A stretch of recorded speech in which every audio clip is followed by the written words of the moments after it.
తమిళనాడు రాజకీయాల్లో మరో కొత్త పార్టీ ప్రారంభమైంది. జయలలిత గారి స్నేహితులు శశికళ గారు కొత్త పార్టీ ప్రారంభించారు. జయలలిత గారి జయంతి అయిన ఫిబ్రవరి 24న రామనాథపురం జిల్లాలో కమ్మూతిలో జరిగిన సభలో ఆమె పార్టీ జెండాను మరియు జెండాను ఆవిష్కరించడం జరిగింది. జెండాపై అన్నదురై మరియు ఎంజీఆర్ మరియు జయలలిత గారి ఫోటో ముద్రించడం జరిగింది. అయితే పళనిస్వామిపై ఆమె వ్యతిరేకంగా మాట్లాడలేదు. ఎందుకంటే తనను ఎంతో నమ్మి తనను ముఖ్యమంత్రి చేస్తే నాయకులతో కలిసి నన్ను పార్టీ నుంచి బహిష్కరించారని వారు చెప్పడం జరిగింది. అయితే 2026 ఎలక్షన్లో మా పార్టీ పోటీ చేస్తుందని వారు చెప్పడం జరిగింది. అయితే ఈ పార్టీ యొక్క ప్రభావం ఎంత ఉంటుందని మనం ఇప్పుడే చెప్పలేము. ఎందుకంటే రాబోయే రోజుల్లో పార్టీ యొక్క వారు చేసే కార్యక్రమాల ద్వారా మనకు పార్టీ యొక్క భవిష్యత్తు తెలుస్తుంది. కాబట్టి శశికళ గారు ఈ ఎలక్షన్లో పోటీ చేయలేదు. ఎందుకంటే ఆమెపై నిషేధం ఉంది, ఎన్నికల్లో పోటీ చేయకుండా నిషేధం ఉంది కాబట్టి, శిక్ష రుజువైంది కాబట్టి ఆమె పోటీ చేయరు. కాకపోతే ఆ పార్టీ తరఫు నుంచి అభ్యర్థులు నిలబడతారని చెప్తున్నారు. ఆల్రెడీ ఇంతకుముందుకే తమిళనాడులో కొత్త పార్టీ ఆవిర్భించింది. హీరో విజయ్ నేతృత్వంలోని పార్టీ ప్రారంభమైంది. 2026 ఎన్నికల లక్ష్యంగా పార్టీ దూసుకెళ్తుంది. ఏదేమైనా ఈసారి తమిళనాడు రాజకీయాలు చాలా రసవత్తంగా సాగేటట్టు అనిపిస్తున్నాయి. ఎందుకంటే డిఎంకే అధికారంలో ఉంది, ఏఐడిఎంకే మరియు బీజేపీ పొత్తులో ఉంది, మరియు మళ్ళీ కొత్తగా విజయ్ పార్టీ. అయితే ఈసారి డిఎంకే మరియు కాంగ్రెస్ మధ్య కూడా సీట్ల పంచాయతీ చాలా రసవత్తంగా, ఎందుకంటే కాంగ్రెస్ పార్టీ 55 సీట్ల వరకు అడుగుతుంది ఈసారి.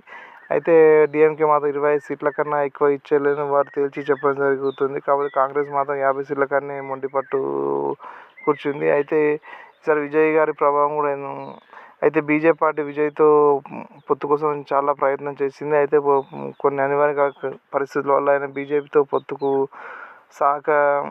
ఇంత ఆసక్తి లేడు. కాబట్టి కాంగ్రెస్తో పొత్తుకు ఆయన ఆసక్తి ఉన్నట్టు అనిపిస్తుంది. ఎందుకంటే ఆయన సెక్యులర్ పార్టీలతో మా పొత్తు ఉంటుందని ఆయన బహిరంగానే ప్రకటించడం జరిగింది. కాబట్టి ఈసారి తమిళనాడు ఎలక్షన్ చాలా రసవత్తంగా ఉన్నట్టు అనిపిస్తుంది.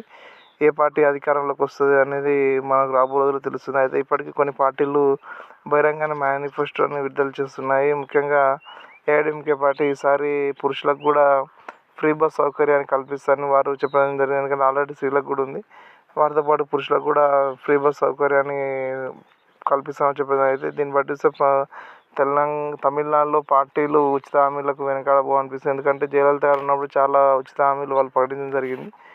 దాన్ని కొనసాగి డిఎంకే ఇప్పుడు మళ్ళీ ఏఐడిఎంకే కూడా ఉచిత హామీలు చెబుతున్నారు. ఉచిత హామీలు పార్టీపై మరియు ప్రభుత్వంపై చాలా పెనుభారం మోసి, కాబట్టి నాయకులు రాష్ట్ర యొక్క ఆర్థిక భవిష్యత్తుని దృష్టిలో పెట్టుకొని ఉచిత హామీలు ఇస్తేనే బాగుంటుందని చాలామంది అభిప్రాయపడుతున్నారు. ఎందుకంటే ఉచితంగా ఇస్తే ఎవరైనా తీసుకోవడానికి రెడీగా ఉంటారు, కానీ తర్వాత రాష్ట్రం పెనుభారంగా మారుతుంది.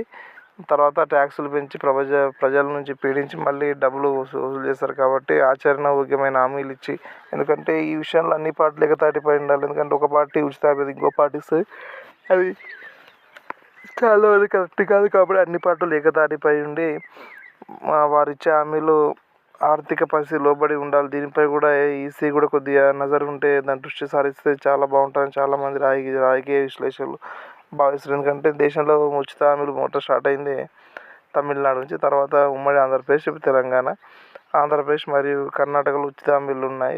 ఇది ఉత్తర భారతదేశం పాకే అవకాశాలు ఉంటే తెలుస్తుంది. ఏదేమైనా సరే తమిళనాడు రాజకీయాలు సరసంగా ఉన్నట్టు 2025 ఎలక్షన్లో వారి భవిష్యత్తు తెలుస్తుంది.